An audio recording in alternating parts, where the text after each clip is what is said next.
Boa noite a todos. Agradeço a abençoada oportunidade de estar aqui, agradeço o convite da casa, rogo as bênçãos de Deus a envolver todos nós que aqui estamos, todos nós encarnados e os nossos irmãos desencarnados, que também são trazidos, que também venham aqui, eles vêm em busca também de esclarecimento, vêm em busca de auxílio, e que cada um de nós consiga encontrar, consiga buscar aquilo que veio em busca aqui nessa noite. E que as bênçãos de Deus jorram em abundância sobre cada um de nós aqui nessa noite. Eu vou conversar com você sobre vícios e perturbação espiritual. Na metade do ano passado, acho por junho ou julho, uma pessoa muito próxima a mim, ela foi viajar para São Paulo. E lá de São Paulo ela me mandou uma foto pelo WhatsApp. E quando eu olhei aquela foto, eu perguntei assim para ela: nossa, tu tá na Cracolândia? E ela disse: não tô na Cracolândia, eu estou perto da Cracolândia, mas aqui não é a Cracolândia. Eu disse para ela assim: nossa, mas que hotel que tu tá hospedada, porque é perigoso. Pela foto que ela me mandou, ela disse: não, a rua aqui durante o dia ela é bem tranquila. Mas quando eu olhei a foto que ela me mandou, que ela tirou da sacada do hotel assim para baixo, eu me assustei pela quantidade de pessoas que estavam lá na rua à noite. E ela disse que conversando com o pessoal do hotel, eles disseram que a rua é bem tranquilo, o hotel também durante o dia funciona as lojas, funciona os restaurantes, funciona aqueles vendedores ambulantes, tudo bem tranquilo. O problema começa quando? Quando dá 6 horas que os estabelecimentos começam a fechar e as pessoas trabalhadoras vão embora e as outras pessoas surgem. Muitos vêm, outros já estavam ali. Porém, ficam num canto dormindo, ficam escondidos em algum lugar e pela quantidade de pessoas transitando, eles ficam invisíveis, né? Aquelas pessoas que costumam andar por ali no dia a dia. Então, quando essas pessoas saem, eles aparecem. E o que me chamou a atenção na foto? Tinha uns bancos de cimento, onde tinha algumas pessoas deitadas, já completamente desacordadas, né? Uns segurando umas garrafas, outros num canto acocado, e a gente via que tinha um fogo de alguma coisa que eles estavam queimando, outros em pés bebendo. Então, assim, ó, era uma quantidade de pessoas entregue aos vícios, né? Tinha também, me chamou a atenção, um carro da polícia militar com a porta aberta e conversando. Não sei o que ele estava fazendo, né? Mas assim, ó, a quantidade, e assim, ó, desde adolescentes a pessoas com mais idade, tanto mulheres quanto homens. Era uma quantidade grandiosa e me chamou a atenção. Aí eu fui ler sobre as pesquisas, sobre alguma coisa da Cracolândia, porque para mim aquilo ali era Cracolândia. Só que eles falaram que não era e que isso é muito comum. Isso acontece muito lá em São Paulo, nas ruas, né? Várias ruas depois do movimento normal do dia a dia se tornam, né, ambientes onde há o consumo excessivo e descontrolado do álcool, das drogas, né, drogas injetáveis. E então a Cracolândia, de 2016 para 2017, o número de pessoas que passaram a frequentar aumentou 160%. Só que a Cracolândia não é um lugar que as pessoas vêm para começar a usar a droga. As pessoas, quando chegam lá, já estão no final, já estão completamente dependentes. Elas já não têm noção de si próprio, da questão do amor próprio, da questão do respeito. Perderam totalmente. E as razões que levaram as pessoas para lá também chama atenção, que a maioria das pessoas é por separação, por violência e por perda de pessoas queridas. Então isso leva as pessoas a buscar o conforto, a buscar auxílio, né, de uma forma enganosa, né, nos vícios. E a maioria das pessoas, mais de 80% das pessoas que estão lá, não são moradores de rua, são pessoas que tinham famílias, são pessoas que tinham casa, são pessoas que tinham lar. E que a droga, a dependência, fez abandonar e levou para essa situação. tem um relato de uma mulher que ela se separou e ela ficou completamente desestruturada, né?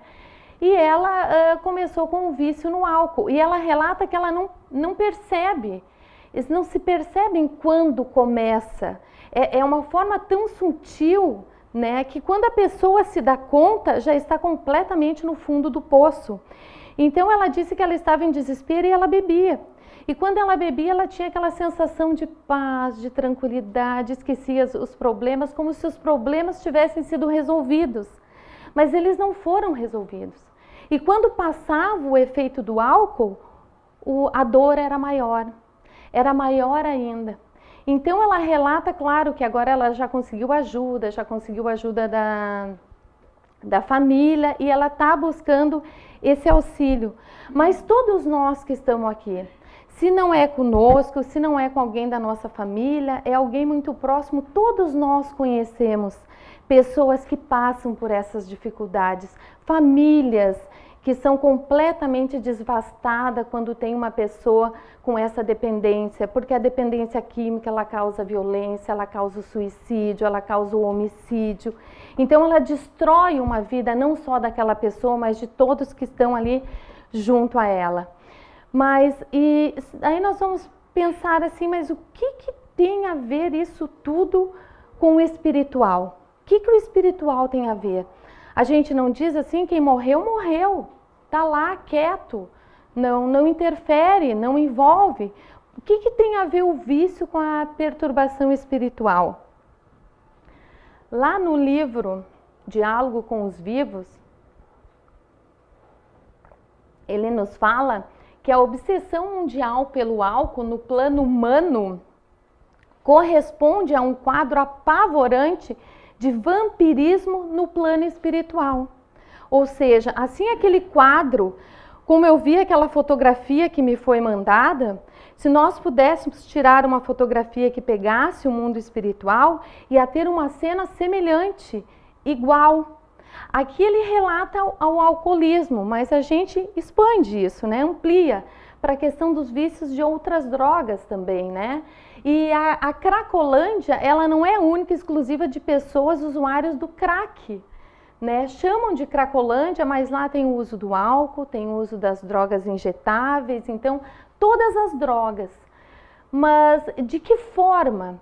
Como isso acontece? Bom, o que a doutrina espírita nos diz? A doutrina espírita nos diz, e o que a maioria já sabe, né, que nós não somos desse mundo material. Nós somos do mundo espiritual. Nós estamos aqui de passagem, todos nós. A coisa mais certa que nós sabemos, se alguém perguntar o que tu pode dizer da tua vida que tu tens certeza, é que um dia nós vamos voltar, né? Que nós estamos aqui de passagem, o nosso retorno é certo. Mas retornar para esse mundo espiritual, onde é esse mundo espiritual? Esse mundo espiritual, quando a gente fala, ele parece muito distante, mas não é. Ele é bem próximo, é uma questão de estar no corpo físico e estar fora do corpo físico. Se eu estou no corpo físico, eu consigo interagir, perceber, né, usufruir desse mundo material. Se eu não estou no corpo físico, eu estou no mundo material.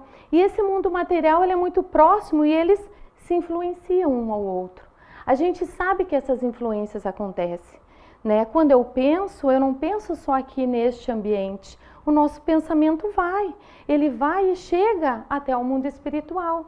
E a gente sabe que acontece a influência do mundo espiritual para o mundo material, a gente sabe que acontece a influência do mundo material para o mundo espiritual, acontece a influência aqui entre nós e acontece a influência entre os espíritos desencarnados.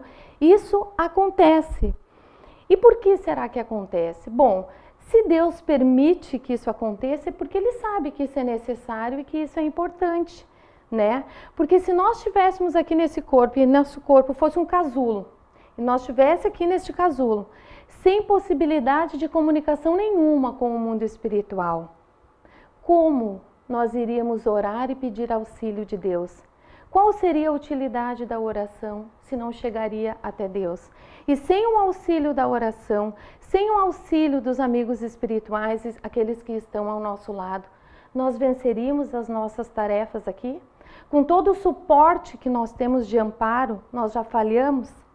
A própria doutrina dos espíritos que veio revelar, veio nos dizer quem nós somos, por que estamos aqui, para onde vamos, ela veio através dessa possibilidade de comunicação. Tantas outras obras de Chico Xavier que trouxeram tanto esclarecimento, tanta informação, as próprias mensagens do Chico que vinham consolar tantas mães com a perda dos seus filhos. Então essa comunicação entre os dois mundos, ela se faz necessária. Ela é importante que aconteça, porque senão Deus não permitiria. Mas daí nós podemos pensar assim, mas se ela acontece, se ela é necessária, se ela é permitida, por que Deus não facilita a nossa vida e deixa nós só sermos influenciados por espíritos bons, espíritos esclarecidos, espíritos que não venham nos desviar do caminho, nem nos causar perturbações? Mas que mérito nós teríamos? Não seria uma escolha nossa, seria uma imposição, e Deus não impõe. Então Ele deu a oportunidade de nós termos esse auxílio, essa proteção, essa companhia dos amigos espirituais, mas nós escolhemos as nossas companhias. Nós escolhemos quem vai estar ao nosso lado. Nós escolhemos com quem nós vamos ter os nossos pensamentos, vamos compartilhar, vamos comungar dos mesmos pensamentos. E lá no livro dos Espíritos, na questão 459, Allan Kardec pergunta aos Espíritos se eles influenciam em nossos pensamentos, em nossos atos. E eles respondem sim, muito mais do que nós imaginamos. Muitas vezes são eles que nos dirigem. Isso é uma questão muito importante. Isso é importantíssimo e nós não damos conta. Nós não damos a devida importância a isso aqui. Se eles muitas vezes nos dirigem, nós estamos sempre em comunhão de pensamentos, ou seja, todo instante que eu penso, que eu ajo, que eu falo, eu não estou sozinha. Eu estou compartilhando isso com quem está aqui à minha volta e também com quem está no mundo espiritual. Então, mas como isso acontece? Como que essas influências vêm?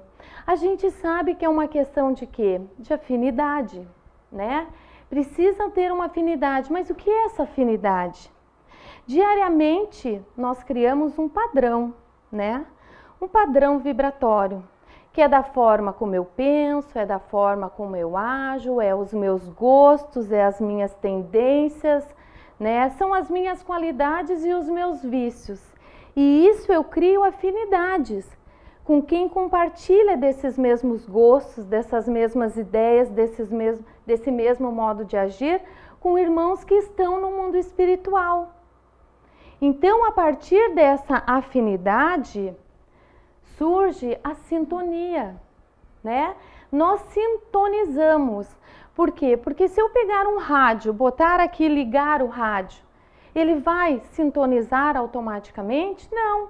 Eu tenho que ir lá e sintonizar uma onda, uma rádio. Assim acontece, nós sintonizamos. Precisa ser o quê? Precisa de uma concordância, de uma reciprocidade desse pensamento. E aí nós vamos criando esse vínculo, nós vamos tendo essa companhia, nós vamos compartilhando as nossas ideias, os nossos pensamentos. Porque tudo que a gente faz, a gente põe um sentimento, a gente põe esse sentimento ali e a gente liga com quem compartilha desses mesmos pensamentos, esses mesmos sentimentos. Mas como que um espírito que já desencarnou ele não consegue mais agir diretamente aqui neste mundo material? Como que ele vai influenciar? Como que ele vai fazer? Ele não tem mais condições de vir aqui, abrir uma cerveja, encher um copo e beber. Ele não consegue mais pegar uma carteira de cigarro ou se injetar propriamente. Como ele faz? De que maneira isso acontece? Bom, a gente sabe, né, que nós, a partir do momento que deixamos o nosso corpo físico e passamos para o mundo espiritual, nós não mudamos, né? Ninguém fica mais inteligente, ninguém fica menos inteligente, ninguém fica pior, ninguém fica melhor. Nós levamos as nossas qualidades e as nossas imperfeições. Nós levamos os nossos apegos, nós levamos os nossos vícios. Então, os irmãos que aqui, quando estão encarnados, mantêm esse vício, essa dependência que eles não conseguem controlar, é uma coisa que controla eles, quando eles desencarnam, eles vão continuar com essa mesma necessidade desse vício.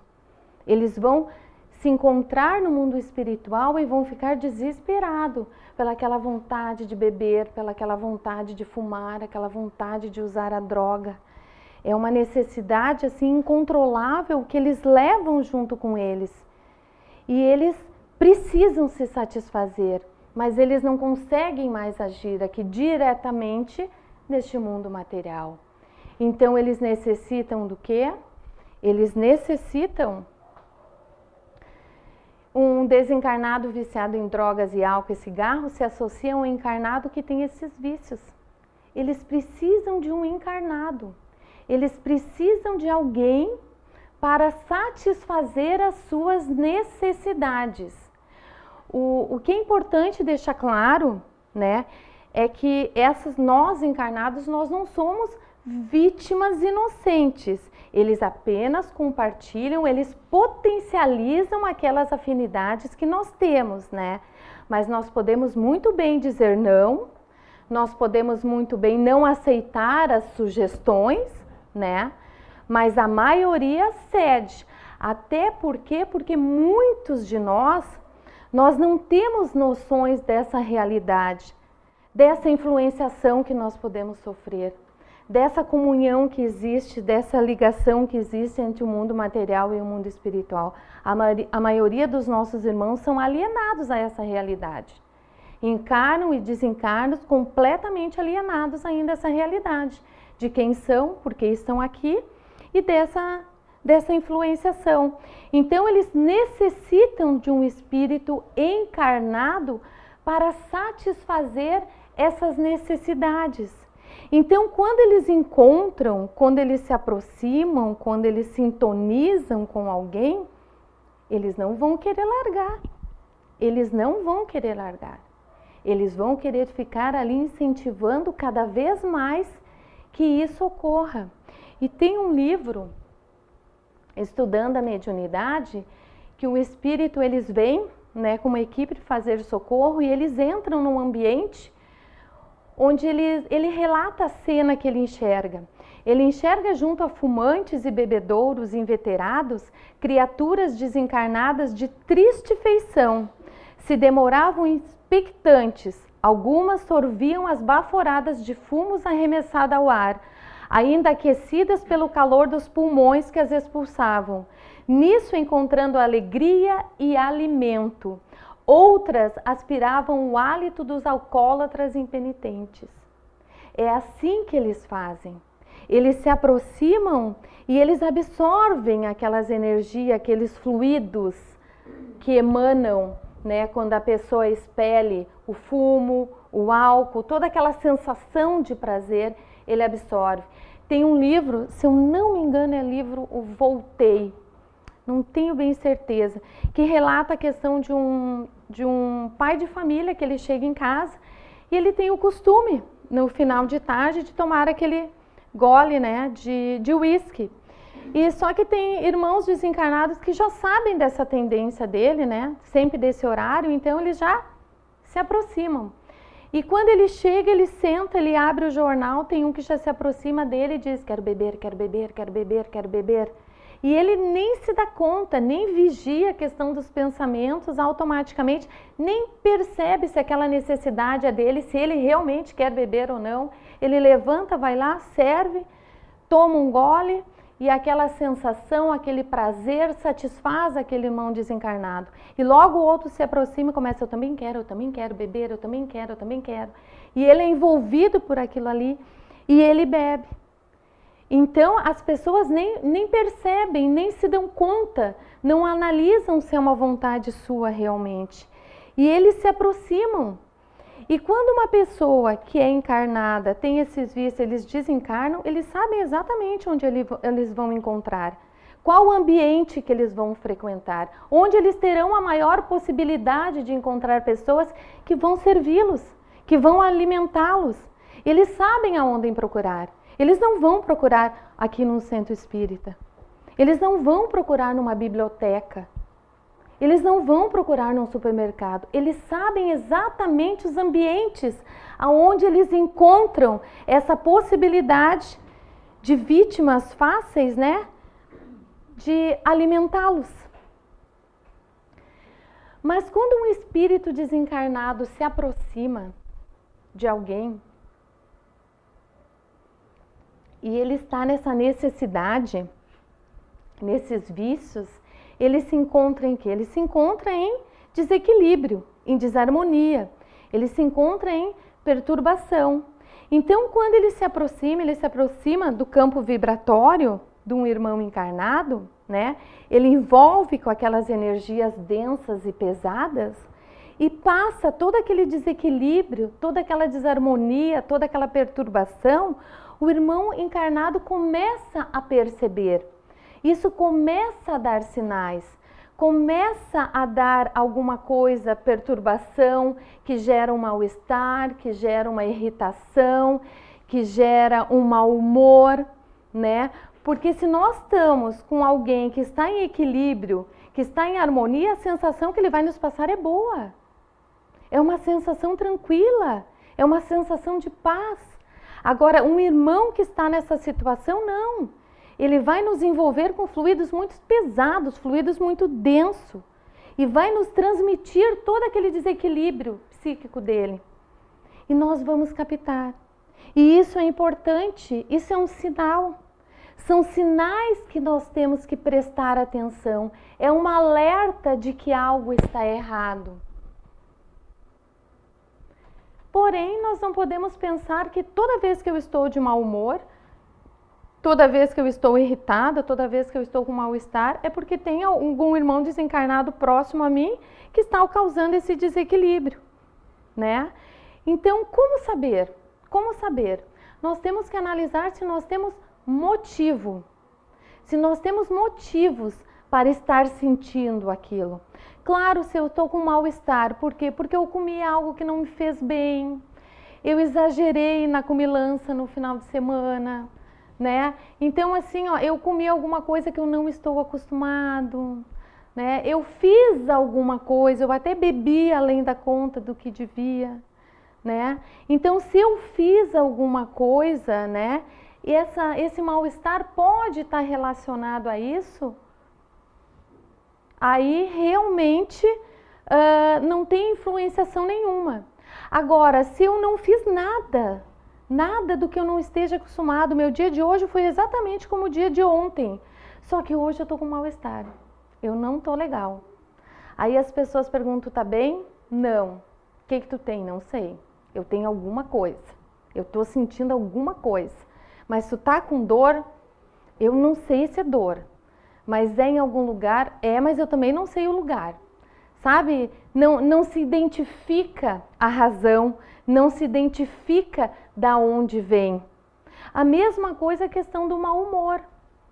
A pessoa tá com mau humor, bom dia. Por que bom dia? Só se for bom dia para ti. Aí tu pergunta assim para ela assim, mas tu tem algum problema? Aconteceu alguma coisa? Não, só que hoje eu não tô bom da cara, não fala comigo, mas não consegue dar um motivo, não consegue explicar o porquê. A mesma coisa é a irritação, a pessoa está irritada, ela está acostumada a fazer certas coisas sempre sem maior problema, naquele dia aquelas coisas estão dificultando. Naquele dia o colega de trabalho que ela convive diariamente, tranquilamente, naquele dia ele está irritando ela. O trânsito, o roteiro dela para ir para o seu trabalho é sempre o mesmo. E nunca teve problema. Agora começou a ter problema. Tem muita sinaleira, tem muito carro trancando a minha frente. Eu não tenho mais paciência. Então, se nós percebemos tudo isso e não achamos motivo, nós temos que prestar atenção a esses sinais. Claro, se eu resolvi reformar a minha casa, eu fui lá e tirei um empréstimo, porque eu estou trabalhando, eu tenho meu emprego, né? Agora, 2 dias depois eu sou demitida. Como que eu não vou ficar chateado, irritado, de mau humor? Isso vai passar, mas momentaneamente eu tenho motivo para me sentir assim. Ou então, quando eu já fiz isso, né? Vai fechar a porta do carro e deixa o dedo. Ai, que dor insuportável, dá um mal-estar, dá uma irritação. Então, nós temos motivo para estar assim. Agora, nós temos que analisar, porque se nós não dermos atenção para esses sinais, se nós não dermos importância para esses sinais, esse alerta de que algo está acontecendo, aí esses sinais passam a ser sintomas. Aí nós começamos realmente a ter sintomas. E se nós não percebermos essa perturbação espiritual que começa com sinais, passa para sintomas e evolui para uma obsessão. Então nós temos que agir. Por isso é importante de nos conhecermos. Não, esse pensamento é meu. Não, essa ideia não é minha. Não, eu não penso dessa forma. Não, eu não tenho motivo para estar assim. Nós temos que fazer essa análise. Foi por isso que foi nos dito, orai e vigiai. Porque Jesus sabia que nós precisaríamos. Ele sabia das tentações, das influências, de tudo que nós encontraríamos na nossa caminhada. Sabia da nossa fragilidade. Então ele nos alertou a isso. Então é muito importante nós fazermos essa análise. Nós percebemos o que é meu e o que não é meu. E agirmos. O mais importante é nós agirmos. Porque não adianta eu perceber. Não adianta eu parar, isso não é meu. Mas eu não faço nada, eu continuo. E eu vou deixando. Então não adianta percepção sem ação. Eu tenho que perceber que tem algo ali na minha volta, que tem algo próximo a mim que eu atraí em algum momento, né? Eu sintonizei, em algum momento eu criei afinidades, né? Mas eu tenho que agir.